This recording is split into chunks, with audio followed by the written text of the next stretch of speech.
เดี๋ยวนี้ก็คือไอฮักเอาสายไฟพี่น้องมาพันออมโปงเยี่ยมแต่ว่าบ่ฮู้ว่ามันจะมีไฟหรือว่าบ่มีเนาะครูรอยยังบ่ได้เบิ่งทางในนี่หอยที่ว่าโจรเพิ่นงัดพี่น้องเนาะน่าจะเป็นหอยเล็กแสลงนั่นแหละนี่เพิ่นงัด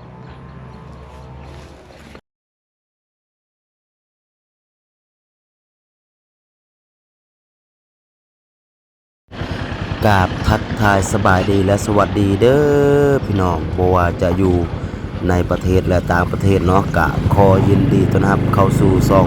ครูดอยอีกคือเก่าคือเดิมนะพี่น้องกะเดี๋ยวนี้เนาะครูดอยกำลังเดินทางไปอยู่ที่เมืองผาอุดมแขวงโอแก้วนะพี่น้องกะอยู่ระหว่างการเดินทางเนาะนี่บอนนี่ก็คือขี้ฝุ่นโอ้โหความหลายพี่น้องเนาะเบิ่งแต่รถมาเนี่ยแหละเบิ่งทางล่างรถนี่ก็คือฝุ่นสักเลยพี่น้องเลยเนาะก็ถูกนี่รถจักรทางล่างนี่คือเบิ่งบ่เห็นทางเลยพี่น้องเนาะกะอยู่บนนี่กะพอดีอยู่ต่อหน้าโรงเรียนปฐมเนาะพี่น้องเนาะน่าจะเป็นโรงเรียนปฐมสมบูรณ์นี่เป็นโรงเรียนปฐมสมบูรณ์เนาะพี่น้องอยู่แคมทางแต่ว่าขี้ฝุ่นนี่โอ้บ่ให้ว่าเลยโอเคพี่น้องเนาะกะตอนนี้ครูดอยมาฮอดอยู่ที่เมืองพาอุดมเป็นที่เฮียบห้อยนะพี่น้องกะมาอยู่ที่บ้านคลองไอฮักนี่คือเก่าคือเดิมพี่น้องเอ้ยเนาะก็คือครูดอยมาเมืองพานี่กะมีอยู่2จุดประสงค์พี่น้องเนาะจุดประสงค์ที่1ก็คือมาทำภารกิจพี่น้องเนาะคือเก่าคือเดิมนี่แหละแล้วก็จุดประสงค์ที่2ก็คือไอฮักโทรบอกครูดอยพี่น้องเนาะบอกว่ามีโจรมางัดเงี้ยเข้าในเฮือนนั่นแหละพี่น้อง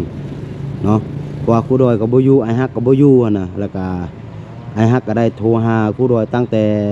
3-4 มื้อพุ่นแหละเนาะแต่ว่าครูดอยบ่ทันได้มานะแล้วก็เดี๋ยวนี้ครูดอยก็จะมาเบิ่งนะว่ามันมีมันยังที่ว่ามามันเสียแดอยู่ในเฮือนนะพี่น้องเนาะนี่เดี๋ยวครูดอยจะพาพ่อแม่พี่น้องมาเบิ่งบ่อนที่ว่าโจรงัดก่อนพี่น้องเนาะไอฮักบอกว่าโจรมางัดทางหลังพี่น้องเอ้ยเนาะมางัดทางหน้าต่างหรือว่าโปงเยี่ยมนี่ก็คือทางนี้พี่น้องเนาะป้าโชคเดี๋ยวนี้ก็คือไอฮักเอาสายไฟพี่น้องมาพันออมโปงเยี่ยมแต่ว่าบ่ฮู้ว่ามันจะมีไฟหรือว่าบ่มีเนาะครูรอยยังบ่ได้เบิ่งทางในนี่เป็นสายไฟมาพันใส่โปงเยี่ยมนี่เนาะนี่หอยที่ว่าโจรเพิ่นงัดพี่น้องเนาะน่าจะเป็นหอยเล็กแสลงนั่นแหละนี่เพิ่นงัดอยู่บนนี่แล้วก็ออกอยู่บนนี่คือเก่าพี่น้องตามที่ว่าไอฮักบอกกันนะเพราะว่าทางล่างนี่มันบ่มีกล้องวงจรพี่น้องเนาะตอนนั้นนะเพราะว่ากล้องวงจรนี่กูโดยใส่ทางหน้าก็คือเป็ดไก่นี่ยังอยู่คือเก่าพี่น้องบ่ได้ลักตามไอ้ฮักว่านะนี่แต่ว่ากล้องวงจรนี่ก็อยู่ทางหน้าแล้วก็โจรก็เข้ามาทางหลังป้าโทหลังจากโจรมางัดพี่น้องเนาะนี่ไอ้ฮักกะเอาไม้มาใส่แบบนี้เดี๋ยวนี้เพื่อที่ว่าให้โจรเพิ่นงัดบ่ได้นะเพราะว่าแต่ละเทื่อก็คือเขาอัดตัวนี้ใส่ซื่อๆแล้วก็โจรมางัดแล้วก็ตัวนี้มันก็แยะออกเนาะโจรหรือว่าขโมยก็เลยเข้านะ นี่ก็เป็นหน้าต่างทางนี้เนาะเป็นปองเยี่ยมทางนี้ที่ว่าโจรเพิ่นงัดไปหน่อยเนาะนี่ไอ้ฮักเอาไม้มาใส่อย่างดีป้าโธเห็นหอยไหมน่าจะเป็นหอยเล็กแสลงอย่างดีพี่น้องเนาะนี่บ่ฮู้ว่าพ่อแม่พี่น้องจะเห็นหรือบ่นะนี่หอยที่ว่าโจรงัดนั่นน่ะนี่ทางลุมก็มีหอยที่ว่าโจรงัดนั่นน่ะนี่เพราะว่าเล็กตัวนี้มันก็บ่ได้แข็งพี่น้องเนาะถ้าว่างัดให้แห้งมันก็ออกนะแต่ว่าเดี๋ยวนี้ก็คือไอ้ฮักเอาไม้มาใส่เนาะป้องกันความหนาแน่นตื่มนะโอ้ยอมเลยพี่น้องเอ้ยส่วนเข้าของพี่น้องนี่โธ่ดีแต่ว่าโจรเขาบ่เอาพัดลมพี่น้องเอ้ยเบิ่งเพราะว่าอยู่นี่มันมีพัดลมนะบัวมันพีแล้วบ่ยังบ่พีเนาะ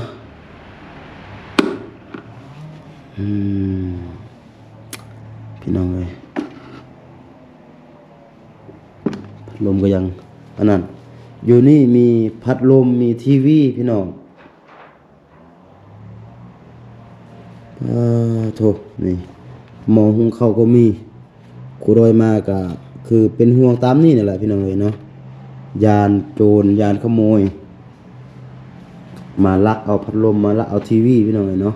กับพัดลมทีวีหม้อหุงข้าวก็เป็นของครูดอยพี่น้องเอ้ยครูดอยซื้อเนาะอันนี้ก็บ่นรับบ่นนอนส่วนตัวนี้ก็คือเครื่องพี่น้องเครื่องครูดอยกับน้องพิงกับลุงอิงเนาะนี่ยานแต่ว่าโจรเพิ่นมาขโมยยานแต่ว่าโจรเพิ่นมาลักเอาหั่นแหละก็คือ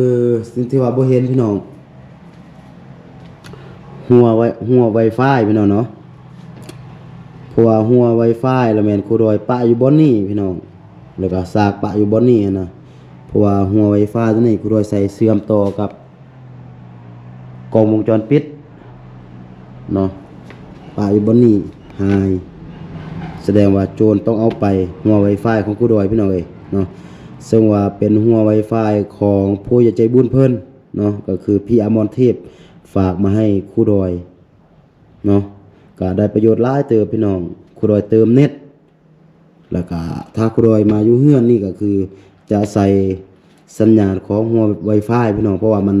มันยังไวนะเวลาอัปโหลดคลิปมันยังก็คือเชื่อมต่อกับสัญญาณตัวนี้มันไวพี่น้องเนาะเป็นหัว Wi-Fi เนาะแต่ว่าเดี๋ยวนี้ก็คือโจรมาลักเอาแล้วพี่น้องเอ้ยกับตู้พี่น้องเนาะตู้ฟังเพลงขนาดของมันก็ประมาณนี้พี่น้องใหญ่กว่านี้น้อยนึงแต่ว่ารวงสูงนี่ก็น่าจะประมาณนี้พี่น้องเนาะรวงสูงนี่ประมาณ2 คืบพี่น้องรวงสูงแต่ว่าความใหญ่นี่ทางเทิงนี่ประมาณนี้แต่ว่าลวงตั้งอยู่พื้นมันนี่ใหญ่กว่ามองหุงเข้าน้อยนึงตู้ฟังเพลงพี่น้องเนาะหายเดี๋ยวนี้เนาะน่าจะเป็นโจรลักเอาไปเพราะว่าไอ้ฮักว่ามันบ่เห็นเนาะตู้ฟังเพลงกับสายฮัดแอลของไอ้ฮักอันนึงเนาะหายพี่น้องเนาะส่วนข้าวสารก็คือยังอยู่คือเก่าแต่ว่าทางเทิง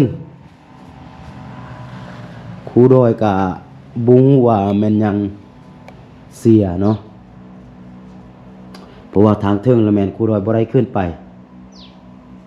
เนาะเพราะว่าส่วนหลายครูดอยมากะมาอยู่พื้นเนาะตอนครูดอยกับ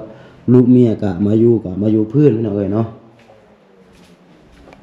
ถ้าหากว่าโจรเข้ามาทางเงินครัวนี่ก็คือจะเข้ามาทางเงินใหญ่บ่ได้พี่น้องนี่ปล่อยบนนี้เราใส่ล็อกประตูอีกตัวหนึ่งนะนี่แต่ว่าถ้าเข้ามาทางเงินครัวนี่ก็น่าจะบ่ยากเนาะแต่ว่าเข้ามาก็จะเข้ามาอยู่แต่เฉพาะอยู่บนนี้พี่น้องเนาะก็จะขโมยแต่ของครบของกินซื่อๆ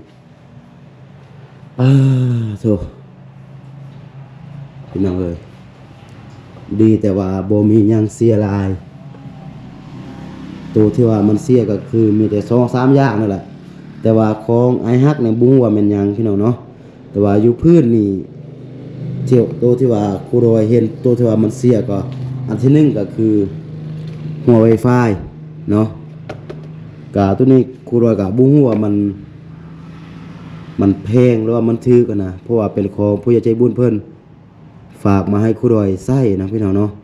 แต่ว่าโอ้มีตัวนี้ก็คือคักพี่น้องเนาะเพราะว่าถ้าเฮาปะอยู่เฮือนแบบนี้นะเฮาบ่จำเป็นต้องเติมเน็ตหลายเครื่องนะพี่น้องหมายความว่าเฮาเติมเน็ตใส่บอนเดียวตัวนี้ก็คือทั้งครูโดยทั้งเมียนะ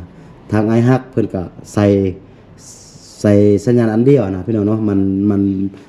เป็นการประหยัดมันบ่สิ้นเปลืองนะเนาะแต่ว่าเดี๋ยวนี้ก็คือหายไปแล้วแต่ว่าอยู่ทางนั้นมันมีซิมพี่น้องครูโดยโทรหาก็คือบ่ติดเนาะโทรหาบ่ได้เนาะแล้วก็อันที่สองก็คือแม่นตู้ฟังเพลงเนาะพี่น้องตู้ฟังเพลงก็ความยาวของมันก็ประมาณ2คืบปลายน้อยนึงพี่น้องเนาะขนาดใหญ่ของมันก็ประมาณนี้นี่แหละทางถึงแต่ว่าทางลุ่มทางที่ว่าเฮาตั้งนี่ก็ใหญ่กว่าหม้อหุงข้าวน้อยนึงพี่น้องเอ้ยเนาะป้าโธ่นี่เครื่องครูโดก็อย่างหลายสุดพี่น้องอย่างบ่ได้เอาไปเทื่อนะก็อย่างดีพี่น้องเนาะก็คือคอมของครูโดยพี่น้องคอมเก่าของครูโดยก็บ่ได้ใช้งานนั่นแหละตั้งแต่โดนพุ่นแหละตั้งแต่ครูโดยไปเรียนพุ่นแหละเนาะแต่ว่าครูโดยเอาเมื่อบ้านเป็นที่เรียบร้อยครูโดยหาเอาเมื่อสวงสุดแล้วนี่พี่น้องครูโดยเอาคอมในเมื่อบ่ฮอด2อาทิตย์เนาะพี่น้องเพราะว่าตอนที่ว่าครูโดยมาเอาน้องตุนตอกกับน้องเรียนทอนไปหาหมอนะพอดีครูโดยก็เอาคอมนี่กลับเนาะคอมพิวเตอร์ครูโดยซื้อตอนนั้นก็ถูกอยู่พี่น้องเนาะแล้วก็โจรมาถ้าหากว่าคอมยังอยู่นี่ก็คือบ่เรือเนาะแล้วก็ตัวนี้พี่น้องเครื่องเนาะก็ยังลายเพราะว่าครูโดยก็คือมาแต่ละเทื่อนี่ก็คือทยอยเอาเมื่อทีละน้อยทีละน้อยพี่น้องเนาะเพราะว่าจะเอาไปลายก็คือทางมันลำบากพี่น้องเอ้ยแล้วก็มันก็เป็นมอเตอร์ไซค์นะนี่เบิ่งแต่สภาพเกือบของผู้โดยนี่แหละว้าวโธ่เนาะนี่ต่างเครื่องต่างคองก็บ่ได้หลายเพราะว่ามันเป็นมอเตอร์ไซค์ต่างได้แต่น้อยเดียวผู้โดยก็ทยอยเอาเมื่อทีละน้อยทีละน้อยพี่น้องเนาะนี่มายามได้ก็เอาใส่เป่าเอาใส่แล้วก็ใส่อยู่วางขาอยู่บนนี่แล้วก็เอาเมื่อหั่นน่ะเนาะแล้วก็เครื่องก็ยังบ่หมดมาสุดนี้นี่ครูโดยอยากเอาพัดลมกับตัวนี้พี่น้องเนาะเมื่อแต่ว่าบ่ฮู้ว่าสิเอาเมื่อได้หรือบ่นะพัดลมกับหม้อหุงข้าวตัวนี้นะเนาะแต่ว่าบ่ฮู้ว่าจะเอาเมื่อได้หรือบ่พี่น้องเอ้ยโธ่ก็คือเราได้ว่าแหละเนาะอยู่บนนี่มันค่อนข้างเปรี้ยวมันเป็นป่านะถ้าหากว่ามีประมาณจัก2ครอบครัว3ครอบครัวมาอยู่นํกันนี่ก็ค่อนข้างโอเคเฮาบ่อยู่ก็ยังมีคนที่ว่าอยู่ติดอยู่บนนี่นะแล้วก็ยังเฝ้าบ้านให้นะพี่น้องเนาะนี่ให้พ่อแม่พี่น้องได้เบิ่งทางนี้ก็อาจจะเป็นป่าเป็นทุ่งนานะเป็นป่าแบบนี้นะเนาะนี่อ้อมบ้านอาจจะประมาณนี้เนาะนี่ทางนี้ก็อาจจะเป็นหน้าทางเนาะไฟละแมนเปิด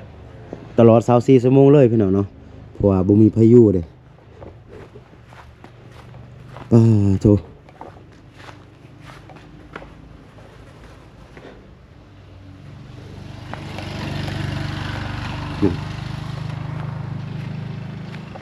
นี่ทางนี้ก็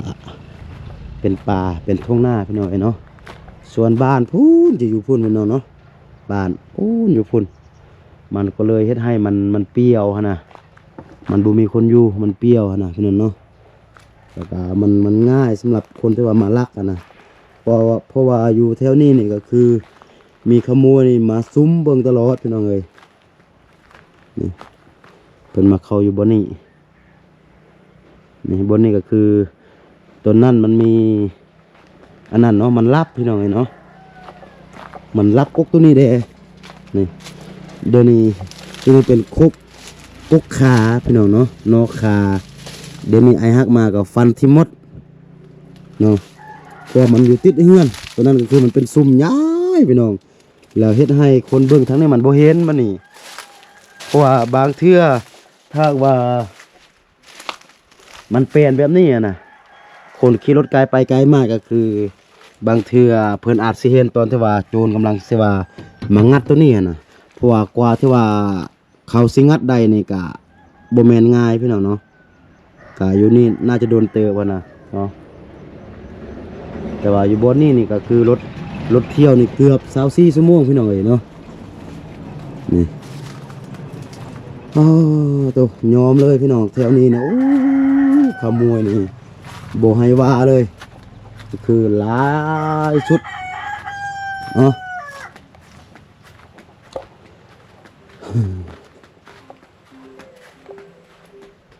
นี่เสียงครับเสียงสายโทรศัพท์พี่น้องเนาะแต่ว่าคุณรอก็ยังบ่ทันได้ครับเชื่อยังถ่ายคลิปบ่แล้วเนาะก็ขอโทษขออภัยเด้อ เดี๋ยวค่อยเบิ่งพี่น้องนะก็คือคุณรอได้ว่าแหละเนาะคุณรอยมาเมืองพาเมื่อนี้ก็มีอยู่2จุดประสงค์เนาะจุดประสงค์ที่1ก็คือมาทำภารกิจคือเก่าคือเดิมมาแหละเนาะจุดประสงค์ที่2ก็คือมาเบิ่งข้าวของพี่น้องเอ้ยเนาะมาเบิ่งเครื่องของครูดอยกับน้องพิงว่ามันมีมันยังแดเสียหั่นน่ะเนาะก็คือครูดอยได้ว่าแหละของครูดอยก็คือมีแต่ตู้ฟังเพลงกับอันหัว Wi-Fi ที่ว่าผู้ใหญ่เพิ่นซื้อให้พี่น้องเนาะหัว Wi-Fi เนาะแต่ว่าตู้ฟังเพลงนี่แม่นของหมู่พี่น้องเอ้ยเนาะก็มาอยู่แบบนี้นะมันเงาก็เลยเอามาฟังเพลงแต่ว่าเดี๋ยวนี้ก็คือโจรมาลักไปเป็นที่เรียบร้อยเนาะแต่ว่าของไอ้ฮักนี่ครูดอยก็บ่ได้ถามพี่น้องบ่ได้ถามรายละเอียดแต่ว่าไอ้ฮักว่าแม้กระทั่งแต่สายฮัดพี่น้องที่ว่าไอ้ฮักอันใส่ไปโซนหนังสือนะใส่ไปการนะก็คือโจรลักไปเป็นที่เรียบร้อยพี่น้องเอ้ยเนาะกะครูดอยมามื้อนี้กะไอ้ฮักก็บ่ได้อยู่คือเก่าพี่น้องมื้อนี้มือวันศุกร์ไอ้ฮักกลับบ้านเป็นที่เรียบร้อยเนาะก็คือไอ้ฮักนี่มักจะมาก็คือวันจันทร์มาตอนเช้าวันจันทร์ฮอดมื้อวันศุกร์แล้วก็กลับเนาะจะมานอนแต่คืนมื้อวันจันทร์อังคารพุธพฤหัสแล้วก็กลับบางเทื่อก็กลับต้นแรงมื้อวันพฤหัสแบบนี้นะกลับบ้านก็เฮือนหลังนี้ก็ส่วนหลายก็บ่มีคนอยู่ก็คือตอนนั้นครูดอยกับน้องพิงมาอยู่ก็ยังมีครูดอยกับน้องพิงเนาะถ้าครูดอยไปก็ยังมีน้องพิงนะแต่ว่าเดี๋ยวนี้ก็คือครูดอยกับน้องพิงก็คือพ่อแม่พี่น้องได้ฮู้แหละเนาะก็กำลังจะย้ายไปเฮ็ดหอเฮ็ดเฮือนเป็นของตนเองนะเพราะว่าอยู่เฮือนของคนอื่นหลายก็มันบ่แน่มันบ่นอนนั่นแหละพี่น้องเอ้ยเนาะแล้วก็เฮือนหลังนี้ก็มีคนอยู่บางช่วงก็ถ้าหากว่าครูดอยมาเฮ็ดภารกิจเนาะครูดอยก็มาอยู่มาเซาอยู่บ่นี้นะแล้วก็ไอ้ฮักก็มามือที่ว่าเข้าการพี่น้องเอ้ยเนาะนอกนั้นก็คือบ่มีคนอยู่เลยเฮ็ดให้มันง่ายต่อที่ว่าโจรจะมาขโมยมาลักมางัดมาแงะนะพี่น้องเนาะเพราะว่าอยู่แถวนี้เนี่ยแม้กระทั่งเฮาอยู่ก็คือโจรเนี่ยยังมาขโมยยังมาลักนะแล้วก็บัดนี้เฮาบ่อยู่ก็คือมันแห้งง่ายสำหรับเขานะพี่น้องเอ้ยเนาะว่าโจรอยู่แถวนี้มันหลายสุดพี่น้องเอ้ยเนาะครูดอยจึงอยู่บ่ได้สาเหตุที่ว่าครูดอยบ่อยากอยู่บนนี้ก็คือมันมีโจรมีขโมยหลายนั่นแหละเนาะคนเถื่อนลายนั่นแหละคือก็ได้ว่าแหละเนาะคนส่วนหลายก็เป็นคนที่ว่าติดยาพี่น้องเอ้ยเนาะก็อาจจะประมาณนี้พี่น้องสำหรับคลิปนี้เนาะก็สุดท้ายก็ขอให้หมดทุกคนเนาะที่ว่าเข้ามาเบิ่งคลิปนี้จงอยู่ดีมีแฮงอยู่ดีมีสุขเนาะร่ำรวยทางสุขภาพแล้วก็ร่ำรวยทางเงินคำเนาะคิดสิ่งใดปรารถนาสิ่งใดก็ขอให้สมดังใจปรารถนาเนาะสาธุพี่น้องเอ้ยเนาะสำหรับคลิปนี้ครูดอยก็จะประมาณนี้ก่อนหากว่าใครเข้ามาเบิ่งก็อย่าลืมกดไลค์กดแชร์พี่น้องเอ๋ยเนาะแล้วก็อย่าลืมเบิ่งโฆษณาเพื่อที่ว่าจะเป็นกำลังใจให้กับ ครูดอยเนาะสำหรับคลิปนี้ก็ต้องกล่าวคำว่าสบายดี